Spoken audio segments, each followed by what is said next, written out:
అటల్ బిహారీ వాజ్పేయి గారి గురించి చెప్పాలంటే చాలా ఉంటుంది.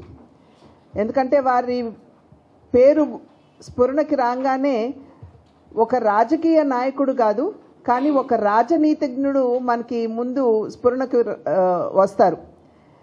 సాధారణంగా వాజ్పేయి గారిని గుర్తు చేసుకున్న వెంటనే వారి చిక్కటి చిరునవ్వు, వారి మనసులో ఉన్నటువంటి ఆప్యాయత, అందరినీ కలుపుకుని ముందుకు వెళ్ళేటువంటి స్వభావం, స్వపక్షం అని లేదు, విపక్షం అని లేదు, అందరూ నా వాళ్ళు అనుకునేటువంటి ఒక భావన, ఇవన్నీ కూడా మనకి గుర్తుకు వస్తాయి.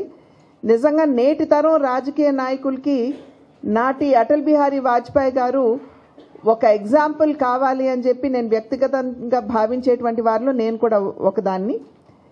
ఇవాళ ఏదైతే నరేంద్ర మోడీ గారు వికసిత్ భారత్ అనేటువంటి ఒక సంకల్పంతో ప్రజల ముందుకి గడిచిన 9.5 సంవత్సరాల కాలంగా వారు పనిచేస్తున్నారు.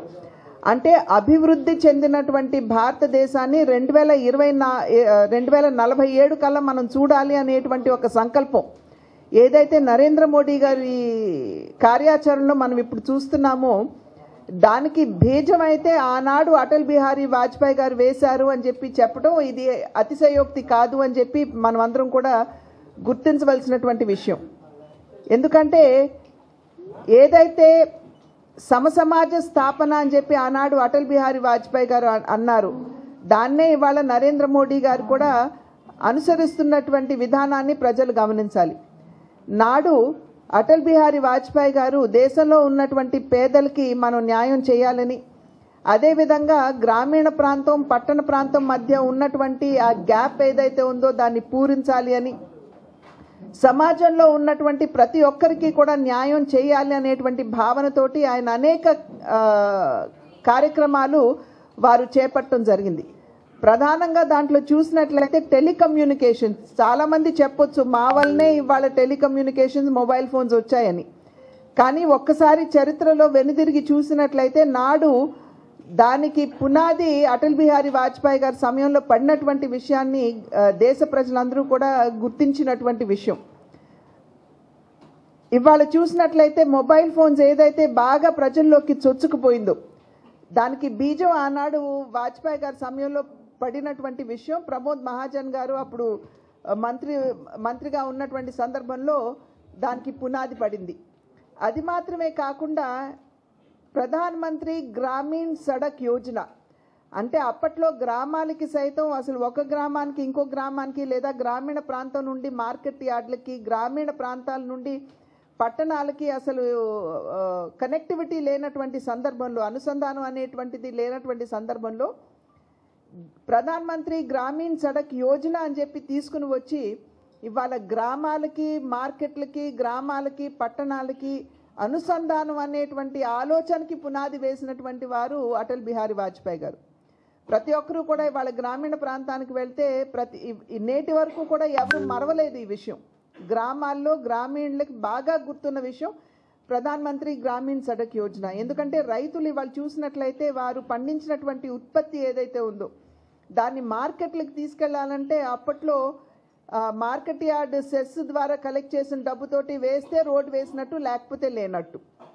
కానీ గ్రామీణ సడక్ యోజన కింద ఇవాళ పంట పొలాలని మార్కెట్ని కూడా అనుసంధానం చేసినటువంటి చొరవ ఆనాడు వాజ్పేయి గారు చేశారు అనేటువంటి విషయం నేటికి సైతం గ్రామీణులు అదేవిధంగా రైతులు కూడా గుర్తించినటువంటి విషయం. దీనివల్ల ఏంటంటే ఏదైతే ప్రధానంగా మన పళ్ళు అదేవిధంగా కూరగాయలు పండించేటువంటి రైతులు ఉంటారో దగ్గర 30-40% అవి మార్కెట్ చేరబోయే ముందే కుళ్ళిపోయి పాడైపోతున్నటువంటి సందర్భంలో ఈ సడక్ యోజన రావడంతో వారు అతి త్వరగా మార్కెట్లకు తీసుకువెళ్ళి వారి యొక్క ఉత్పత్తుల్ని అమ్ముకునేటువంటి అవకాశం, అదే మార్కెట్లకు తీసుకెళ్లేటువంటి అవకాశం రైతులకి ఆనాడు వాజ్పేయి గారు కల్పించారు.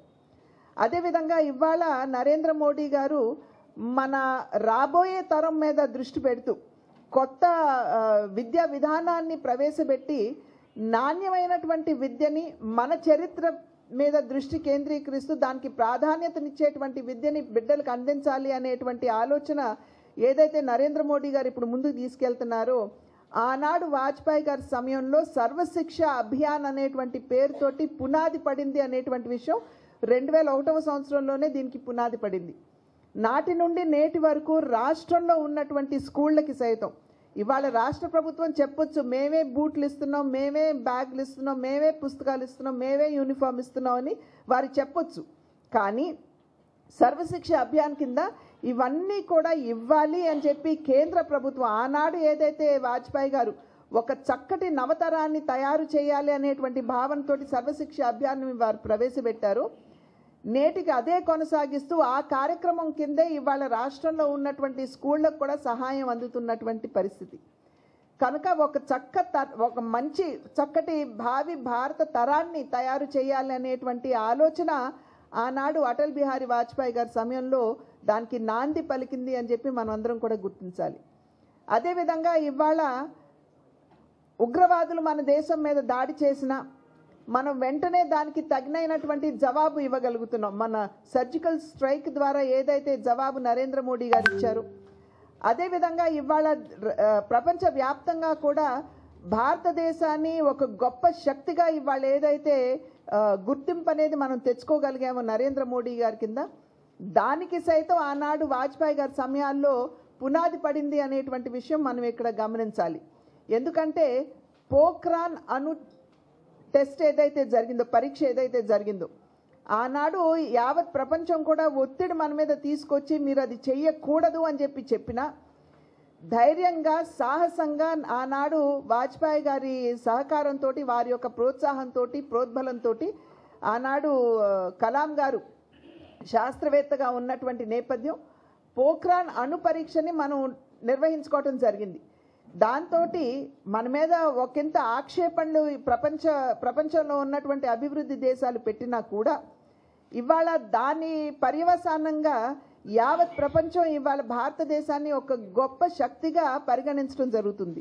ఎందుకంటే ఏదైతే మనం చెప్పామో అణు పరీక్ష మేము చేసుకుంటాం, ఎందుకంటే మాకున్నటువంటి పొరుగు దేశాలన్నీ అటు పాకిస్తాన్ని చూసినా ఇటు చైనాని చూసినా కూడా వారు మా మీద దాడి చేసేటువంటి అవకాశం ఉంటుంది. కనుక మేము మేము బలంగా ఉండాలి, ఆ సందేశాన్ని ప్రపంచానికి ఇవ్వాలి అని ఏదైతే ఆనాడు వాజ్పేయి గారు ఆలోచించారో, భావించారో, దానికి అనుగుణంగా పోఖ్రాన్ టెస్ట్ నిర్వహించినటువంటి సందర్భంలో యావత్ ప్రపంచం గుర్తించినటువంటి విషయం ఏమిటంటే భారతదేశం ముందుగా సంతకం పెట్టింది. నాకు అత్యవసరం అయితేనే నేను అణుబాంబుని వాడతాను, కానీ లేకపోతే మేము అసలు వాడే ప్రసక్తి లేదు అని చెప్పి ఆనాడు ఏదైతే భారతదేశం చెప్పిందో దాన్ని విశ్వసించి